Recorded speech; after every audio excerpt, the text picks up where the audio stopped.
Jadi saya itu berapa kali, pertama saya dimimpikan Pak Karno. Nah, terus kedua saya mimpi bangun Ka'bah. Ketiga saya mimpi ketemu Megawati. Keempat saya mimpi Pak Harto. Nah, jadi saya langsung berpikir, jangan-jangan gua ada lagu gua empat lagu yang meledak nih.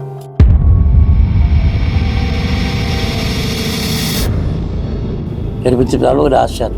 Karena kan berangkatnya saya tuh jadi pencipta lagu tuh bukan orang mampu ya. Beda dengan lagu dari Ahmad Dhani, Pio, Ari Lasso, itu kan orang berduit. Udah basicnya udah. Kalau kita memang kalau nggak ada yang rekaman, kita nggak makan.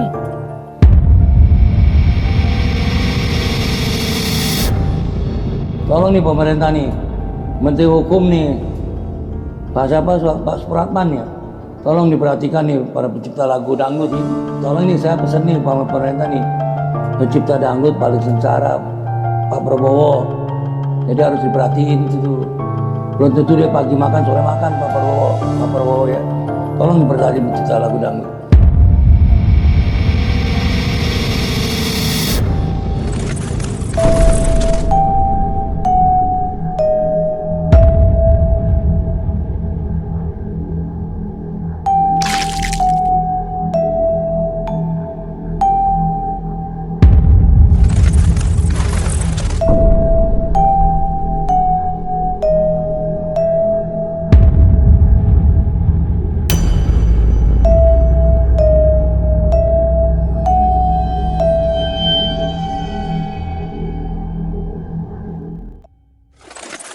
Assalamualaikum warahmatullahi wabarakatuh. Bertemu kembali dengan gua Andi Bogel di konten Suara Misteri Channel. Dan sekali lagi terima kasih yang sudah subscribe, like, komen, dan juga nge-share video gua. Semoga kebaikan kalian dibalas Allah Subhanahu wa taala beribu-ribu kali lipat. Ya Rabbal alamin. Dan jika para lanalining atau netizen yang konten bareng gua, silakan hubungin ke bos ini. Dan Nanan ini bisa menceritakan tentang pengalaman misterinya. Dan sekali lagi gue mengingatkan, selain Suara Misteri Channel, gue juga ada channel Casibo Channel, yang dimana cerita Casibo Channel untuk menceritakan tentang nostalgia pada masa lalu. Yaudah, pantengin terus di Suara Misteri Channel, dan gue akan menghadirkan narasumber yang mempunyai cerita yang menegangkan, menakutkan, dan lebih wadidaw. Dan di konten kali ini, gue kehadiran salah satu narasumber gue yang spesial, yang dimana narasumber gue ini adalah pencipta lagunya Bang Thoib. Mungkin para lanang ini atau netizen sudah tahu dong lagunya Bang Thoib. Dan gimana keterusannya? Yuk sama-sama kita dengerin, kita ke poin. Kira-kira pengalaman misteri apa yang ada di narasumber gue pada malam hari ini? Om Sony, Om Sandi Sulung namanya. Aku jadi Om Sony sih, lupa namanya. Gimana Om kabarnya Om? Alhamdulillah sehat. Buat semua, Assalamualaikum warahmatullahi wabarakatuh. Waalaikumsalam warahmatullahi wabarakatuh. Keluarga sehat semua Om? Alhamdulillah sehat. Ya, amin ya Rabbal alamin. Ya udah nih Om Sandi, kira-kira pengalaman misterinya apa nih di balik terciptanya lagu Bang Thoib Bang? Di Indonesia, ada satu lagu yang hampir semua orang tahu. Bang Thoib tak pulang-pulang. Lagu ini terdengar sederhana, tapi siapa sangka banyak yang tidak tahu siapa penciptanya. Banyak yang mengira ini lagu lama tanpa asal-usul. Padahal ada sosok di baliknya. Namanya Sandi Sulung. Seorang musisi yang menciptakan lagu ini dari kisah yang begitu dekat dengan kehidupan. Tentang seseorang yang pergi dan tak pernah kembali. Lagu sederhana ini justru jadi fenomena. Tapi pertanyaannya, kenapa kisahnya terasa begitu nyata? Di video ini, kita akan mengupas misteri di balik terciptanya lagu Bang Thoib dan siapa sebenarnya Sandi Sulung. Nih kalau cerita lagu Bang Thoib itu memang misterinya banyak ya, misterinya banyak. Dari awal pembuatan juga ada keantikan, antiknya gini. Jadi lagu ini datang ke saya bikin ini, ada temen datang ngasih tahu lagu Ya Thoibah. Ya Thoibah. Ya, yang dipopulerkan sama Haddad Alwi. Oh. Ya Thoibah. Nah itu kan ada orang itu bilang ke saya, San, lu kan waktu lagu Kumbang-Kumbang kan lumayan tuh booming. kali aja dibikin Ya Toba ini jadi booming lagi. Ya coba deh gue bikin deh gitu. Tapi sebelum saya bikin tuh, saya kasih tahu dulu ke bos, produser ya. Bos, gue ada ide gini nih. Mereka nolak. Nggak, gue nggak berani. Lah bos, nggak berani. Itu kan lagu salawat. Nanti gue di demo sama MUI nih kalau dibikin. Nggak Pak. Ini lagu salawat ini dari zaman saya masih pesantren. Saya bilang, saya sering salawatan lagu ini. Jadi ini nonem, yang penting liriknya jangan menjurus yang enggak aja. Saya bilang, saya rasa masih diterima lah. Kayak MUI, masyarakat itu pasti mau terima. Nah, gue nggak berani. Gue di sini tuh produksi nyari duit, bukan nyari ribut aja. Tiba-tiba gue di demo gimana ntar? Wah, saya pikir benar juga ya. Tapi sebentar ya bos, saya ambil gitar lah. Dalam waktu 15 menit, misteri kan tuh. 15 menit saya bikin lagu, cek. Jadi. Biasanya kan orang bikin lagu 1 hari, 2 hari, 3 hari, berarti dalam waktu 15 menit saya bikin jadi. Saya masuk lagi bos. Mau denger nggak? Saya baru rekam nih. Mau denger lagunya nggak nih? Saya baru rekam nih. Oh, gue bilang udah nggak mau. Denger dulu bos, sekali bos. Denger sama bos. Nah, pas denger sama bos itu ada kata-kata yang terakhir tuh. Kalau di jalan yang benar, selamatkanlah dia. Kalau di jalan yang salah, sadarkanlah dirinya. Nah, ini gue demen nih San, nasihatnya.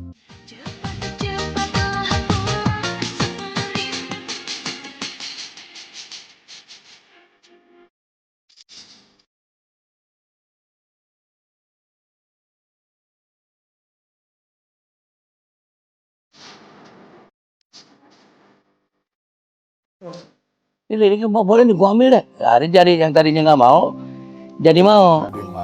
Jadi mau. Nggak mau jadi mau. Tapi nanti kalau ada di demo MUI, tanggung jawab sana. Gue tanggung jawab Pak bos. Itu akhirnya jadilah. Belum rampung maksudnya. Pembahasannya baru oke kan. Masih banyak lirik-lirik yang berubah lah. Biasa kan produser gitu. Kalau pencipta lagu pasti tahu lah. Kadang-kadang kita ganti lirik ini tiba-tiba revisi lirik. Tapi dalam pembentukan notasi dan lirik saat itu saya 15 menit. Itu akhirnya udah pokoknya yang jelas gue jadi nih. Nah gitu kan. Setuju bos. Jadi gue ambil nih lagu Bang Thoib nih. Nah udah gitu. Saya besoknya saya duduk kan memang di tempat studio rekaman saya itu tempatnya itu ada kayak seperti pabrik ya, PT gitu ya. Jadi banyak orang kerja di situ, ada yang dari Bandung, yang dari Surabaya, ada yang dari Solo gitu. Nah, biasanya sebelum dia kalau namanya datang gitu ya, daftar hadir gitu ya.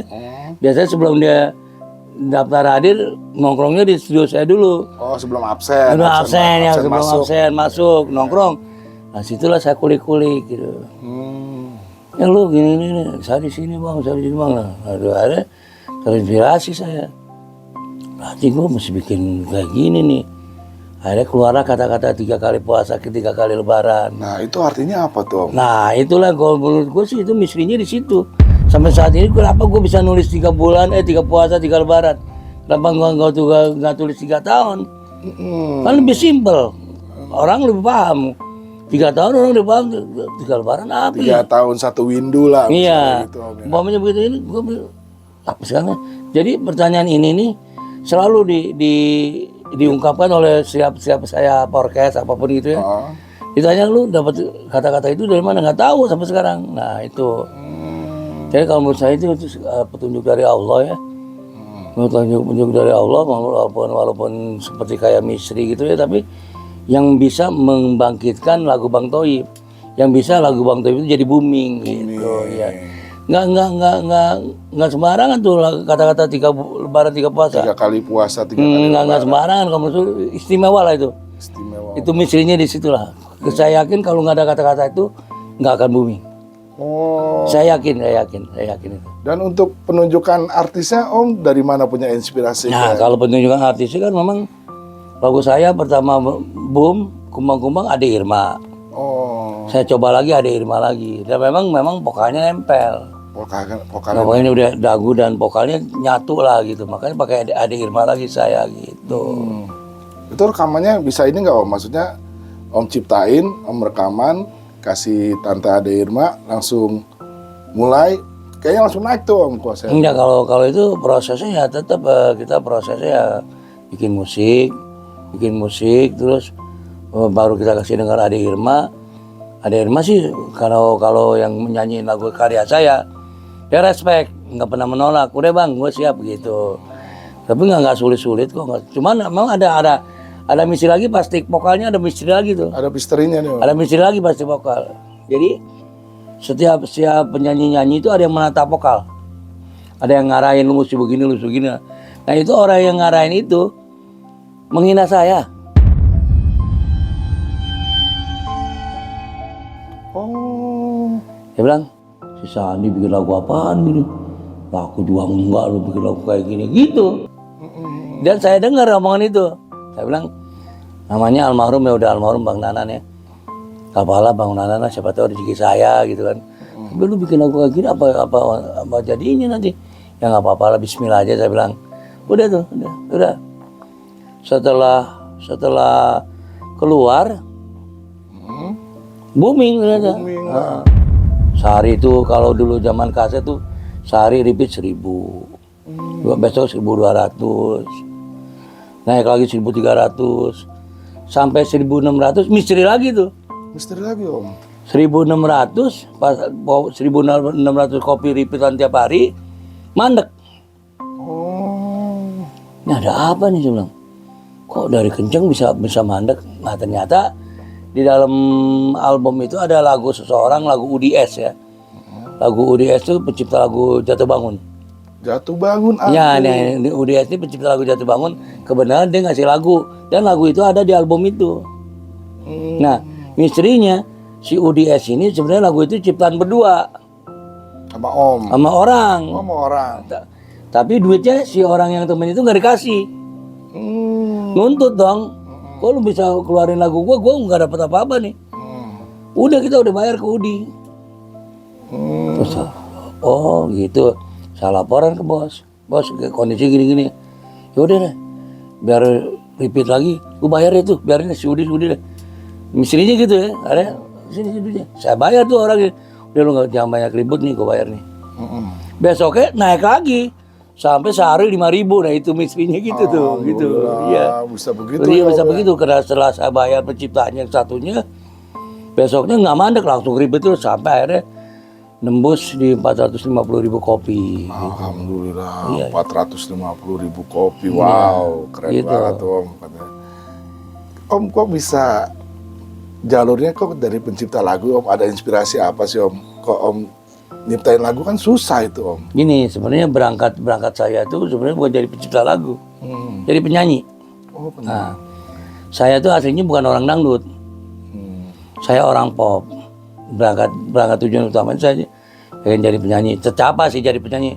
Saya tahun 91 jadi artis Blackboard. Tahun 91 jadi artis Blackboard, saya Blackboard. Terus tahun 91 deh, tapi di tahun 86-nya saya sudah mulai bikin lagu dangdut. Oh. Nah, jadi 85 86 lagi rame-ramenya Madu dan Racun. Saya suruh bikin lagu temanya racun. Kalau Indonesia kan biasa begitu ngikutin yang tren ya. Lagi zaman racun madu bikin gitu ya. Dari billboard ya. Iya, saya suruh bikin yang temanya racun. Situ saya bikin dangdut, tapi popnya saya nggak tinggalin, tetap berjalan gitu. Perjalanan karir saya memang serba unik lah. Yang niatnya jadi penyanyi jadinya pencipta. Iya kan? Iya. Sebab jadi nggak niat cita-cita jadi pencipta, nggak ada. Itu mungkin petunjuk Allah kali ya. Nah biasanya nih Om kalau namanya ada nih kayak Bang Haji Mansur atau Bang Haji Omairama yang menciptakan lagu tapi dia juga yang nyanyi gitu loh. Kenapa Om nggak coba saat itu Om nyiptain tapi Om nyanyi juga gitu? Itu saya bilang tadi tahun 91 itu. Oh. Itu ciptaan saya, yang nyanyi saya. Lagu apa tuh Om? Model kayak Dul Sumbang ya. Model kayak Dul Sumbang, Iwan Fals gitu. Karena memang Balada. Ya saya semi kritik sosial lah gitu ya. Oh, kritik sosial. Dan memang kita dulunya memang bergabung juga sama Iwan gitu kan. Dulu kita zaman ngamen di Pasket, Pasar Kaget Blok M ya. Oh, Itu kita bareng-bareng, saya, Iwan Pales, terus Manto Baret. Anto Baret. Banyak lah teman-teman, Kuntet Makulangit. Kita memang dulu mengamennya di Pasket. Dari Pasket, saya lari ke Pasen, Pasar Senen. Pasar Senen. Nah, di Pasar Senen itulah kita ke misteri juga nih. Apa tuh misterinya Om? Dipanggil Presiden Soeharto. Alhamdulillah. Kok bisa dipanggil Jadi presiden? kita satu grup tuh dipanggil Presiden Soeharto ke istana. Satu grup ada sekitar 13 orang lah ya. Cuman gara-gara lirik lagu kita bikin lagu bareng-bareng, lagunya ku cari dan ku cari apa yang ku cari gitu kan. Terus tiap di terakhirnya, cuman di terakhirnya ada kata gini nih, mau jadi peragawan kurang tampan, mau jadi supir bajai tak punya SIM. Akhirnya aku mengamen, itu kan instruksi dari Bapak Presiden, gitu doang. Kata-kata itu akhirnya kita satu grup dipanggil ke istana. Yang lucunya memang dasar pengamen ya. Dia kata Pak Harto, kamu mau minta apa? Otak kita bukan minta duit, minta gitar. Pulangnya bukan dapat duit, dapat gitar malah. Orang minta duit mau dikasih. Iya, tuh. minta duit pasti dikasih. Orang kalian mau minta apa? Minta gitar. Satu-satu dikasih. Satu dikasih gitar. Gitarnya keren paling tuh ya. Iya, saya tuh sampai sekarang teman-teman kita yang masih di Senen masih ada. Masih ada yang senior Mbah Yuli lah. Mbah Yulis masih ada, masih hidup, masih ngamen malah. Masih ngamen. Iya, tapi bikin lagu juga tapi hebat. Walaupun ngamen anaknya ada yang jadi dokter. Walaupun jadi pengamen anaknya jadi dokter. Dan nggak lihat dari orang tuanya anaknya bisa sukses. Ya kalau misteri gitulah. Misteri gitu. Kalau misteri begitu kitanya pengamen tahu misterinya jadi dokter anaknya kan. Gak ada yang tahu gitu kan. Tapi kalau boleh tahu nih Om, idola Om siapa Om kira-kira Om? Maksud saya idola pencipta lagu atau idola penyanyi? Pasti punya idola dong Om Sandi. Luar negeri apa dalam negeri? Luar negeri sama dalam negeri deh. Misalnya. Kalau dalam negeri dulu siapa ya? Kalau dalam negeri saya sih terus terang aja idola saya Bruri ya. Bruri. Idola saya Bruri. Kalau luar negeri saya Rolling Stone sama Rod Stewart ya. Rod Stewart. Ya Rolling Stone sama Rod Stewart itu dia dua itu. Oh, lagunya keren-keren tuh. Saya gitu aja. Saya juga nanya ini Om, kira-kira punya pengalaman nggak Om? Pengalaman saat Om menciptakan lagu, ada kejadian-kejadian misteri di luar nalar manusia gitu Om? Kalau kejadian misteri itu sih sebenarnya dibilang misteri juga enggak, dibilang enggak misteri juga enggak ya. Cuma kalau kata orang Islam itu ilapat ya. Ilapat kalau gitu ya. Jadi saya itu berapa kali, pertama saya dimimpikan Pak Karno. Nah, terus kedua saya mimpi bangun Ka'bah. Ketiga saya mimpi ketemu Megawati. Keempat saya mimpi Pak Harto. Nah, jadi saya langsung berpikir, jangan-jangan gue ada lagu gue empat lagu yang meledak nih. Nah gue dimimpiin orang tokoh-tokoh bangsa kan semua kan. Soekarno, Soeharto, bangun Ka'bah, sampai terakhir Megawati kan 4 nih. Saya punya keyakinan lagu saya yang bakalan booming nih 4 lagu lagi nih. Bukan ada 4 lagu gitu 4 ya. lagu deh. Nah sekarang kan yang sudah booming, tidak bukti memang. Pertama Kumbang-Kumbang booming. Kumbang-kumbang di taman. Bang Toib booming. Bang Toib. Udah tuh. Saya berpikir nih masih ada 2 lagi nih. Karena mimpi saya ini dua orang lagi yang belum ketemu kan. Ternyata benar. Saya bikin tahun 2012, boomingnya tahun 2024, janda 7 kali. Ya sampai sekarang nih 1 tahun sudah 28 viewer, 28 juta. Dalam hitungan setahun 28 juta viewer. Ini baru 3 nih. Saya punya feeling ada 1 lagi nih. 1 lagi. Karena saya ngimpinya 4 kali soalnya. Saya punya feeling ada 1 lagi nih. Yang akan Om ciptakan, yang akan booming lagi. Ya. Saya punya feeling itu karena mimpinya 3 kali. Ketemu Pak Karno, bangun Ka'bah, Mega, baru Soeharto. Mimpinya 4. Kalau Jokowi juga sering juga saya. Suka dikasih mimpi kalau saya. Tambah 1 lagi Om. Mudah-mudahan. Amin. Dan memang sekarang ini saya lagi produksi, lagi bikin lagu. Kalau menurut logika orang waras ya, ini harusnya lagunya meledak, harusnya lagunya booming. lagunya sangat bagus sekali, musiknya bagus, lagi proses pembuatan. Mudah-mudahan bisa booming gitu. Amin ya Rabbal Alamin.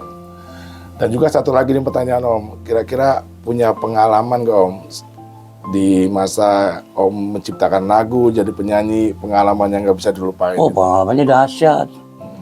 Jadi pencipta lagu dahsyat. Karena kan berangkatnya saya tuh jadi pencipta lagu tuh bukan orang mampu ya. Beda dengan lagu dari Ahmad Dhani, Piyu, Ari Lasso, itu kan orang-orang berduit. Udah basicnya udah. Kalau kita memang kalau nggak ada yang rekaman, kita nggak makan. Jadi kalau mau makan di studio tuh, mau makan siang, kalau nggak ada yang rekaman, ya kita tahan nggak makan. Nunggu ada yang masuk rekaman sore. Karena kita diamnya di studio kan. Standby. Saya demennya di studio, nggak demen di, ya suka di Glodok juga sih. Dulu pencipta lagu tuh kumpulnya di Glodok. Di mananya Om kalau Glodok? Di Kumbo. Kita ngumpulnya di situ semua. Tapi saya orangnya sekali-sekali aja ke Glodok. Saya lebih senang diem di studio. Jadi kalau studio hari itu kosong, ya hari itu juga kita nggak makan. Waduh, so begitu. Sementara di warung utangnya udah banyak. Udah numpuk nyata. Iya. Jadi kalau ada yang rekaman, aduh alhamdulillah, gue makan nih. Gitu, karena otomatis yang rekaman beli nasi kan. Kita dihitung lah, lisan itu beliin tuh kalian gitu begitu. Pengalaman berkesannya itu, dan memang jauh lah dengan orang recording sekarang dengan orang recording dulu, benar-benar ditempa mentalnya. Kalau sekarang kan instan, buka pintu aja udah ada komputer udah langsung kerja. Kalau dulu kita berekaman nenteng pita dulu, nenteng pita duain berat mana-mana. Itu kalau nenteng pita tuh bangga kita. Hebat berekaman, tapi belum tentu ada duitnya tuh. Kebanggaan aja.